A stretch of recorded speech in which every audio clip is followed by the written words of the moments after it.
this out of the way. There's a story just about certain players, coaches gambling in Basketball? NBA basketball. Just, Yeah. from MLS, and does that get your antennas up to? Well, here's the two things I would say on that is we have to sign affidavits and stuff like that. We as coaches and all that sort of stuff. I don't think it goes to the players, but at our level we have to sign affidavits. So I'm aware of, my responsibility, but I just glanced at the headline. I'll dig more into it because it's a big story. But I don't know enough information. Just that when you have a coach and players and betting, it doesn't sound good. Yeah, but fair enough. And Doesn't then just sound good. I got a more soccer related. Two forwards. What does that give you, and what does that take away, if anything? Well, the two forwards is, something that we've toyed with, especially against teams that play a back line of five. Provided Minnesota go back to back line of five. I mean, they had success against us in the regular season back line of five, but they've been toying around with a four. We'll just see. We've done a little bit of work with two forwards. It just gives us another forward, but you got to take something from somewhere else, and whether that's in midfield, whether it's a pocket guy, whether it's a defender coming off and Alex inside. I mean, there's multiple ways to take a player off to add a forward. It just depends on the game, how it's flowing. There's lots of different factors. Hey, Brian, what? Oh no, well, kind of on that. I mean, how are you working this week just on improving being able to break down teams, though? Because that's one of the things that was hard against Minnesota for you guys. Well, we had scored 2 goals in the home game. We gave up some bad goals. That's the tail of the tape on that one. The 1-0 game there, yeah, we didn't score. Our expected goals were good. Our chances were decent. Osaze was in. It was a bit of a mixed lineup. But our overall goal totals and expected goals and all that this year has been better. So as a whole, I think we've, the work we started in preseason and some of the games you've seen this year, we've been okay. It just, playoff games are a little bit tighter, Jada. I'll give you that. And, a lot of the stuff that we'll work on in training is, how do we break teams down when they're in a 5-2-3 or 5-3-2, however he wants to set up. We'll work on it. Brian, we've seen Alex Roldan kind of being a partial participant. Did he pick up a knock? Is he all right? Where's he at? No, it's that same hip thing that he got in, I forget the game now, but I yanked him out in NYCFC because of that. He'll be fine. He'll be fine for the game, but it's just a pain tolerance thing, so we're trying to, remove some of the work. And obviously, Yamar's good to go. He's 100%. obviously this team has gone through a heavy 2025. How's the attitude, the vibe has been throughout this week of training going into a big playoff game there? Vibe's been really good. We have, we've done a lot of different things this year. We tried different things, new ideas, stuff like that. One of the things I'll tell you, a little bit of a story here, but usually on a match day -1, you want some intensity, but it's the day before the game. And you're trying to measure things a little bit, but the guys, kind of got used to our normal match day -1. So we came up with a tournament. This was Andy's idea, Andy Rose. And we actually had a match day -1 tournament where, he would make the teams and players would get 3 points for a win and no points for a loss. And, we did that the last half of the season, every match day -1. And those guys, you should have seen, our match day -1 intensity just went way up here. And that's kind of sometimes what you need. And so it helped us out of that little mini slump in that week of, poor results. It got us going to now. We actually had the final yesterday at training, to kind of close out the season. And that was one of the most competitive, I have to referee that game, that was one of the most competitive small-sided 5v5 games. Andrew Thomas was on fire. Osaze was the one that ended up winning, being at the top, but there was like a block of 6 players there. Everybody was into it. So, it was good.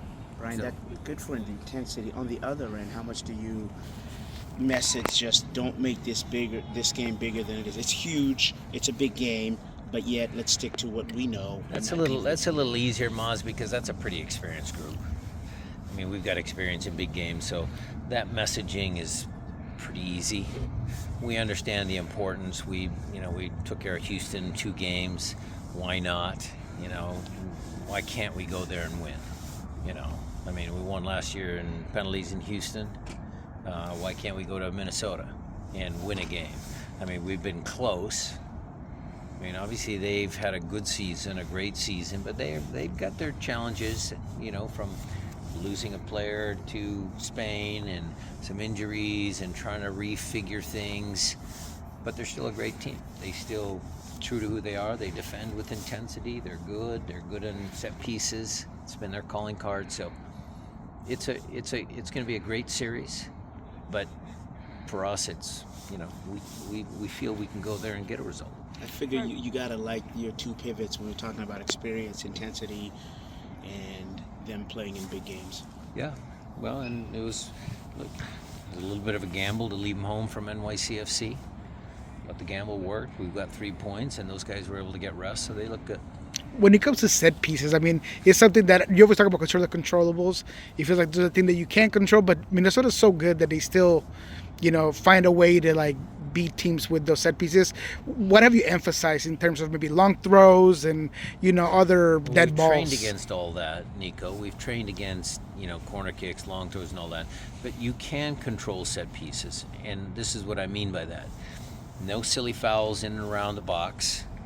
When Andy's doing a clearance exercise with the defenders, just the simple idea of clearing a ball has to go up, out, but how far up the field? Or can you even, in the best case scenarios, when you clear the ball, can you get it up, out, and keep the ball in play so one of your teammates, a center forward or attacking player, has a chance to actually challenge for the ball?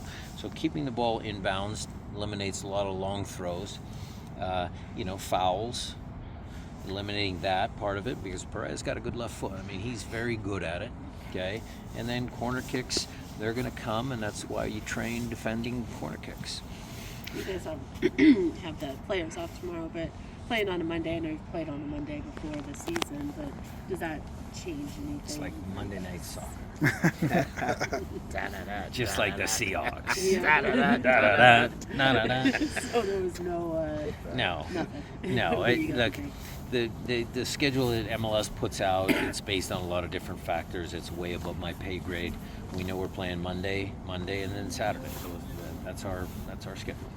Obviously, we're hearing that Obed Vargas was finalist for a Young Player of the Year. Your thoughts on It's that? a great honor.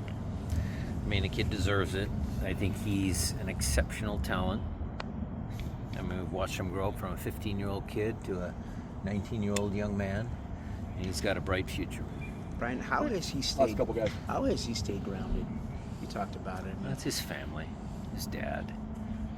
Obed's got a great support group, nice family.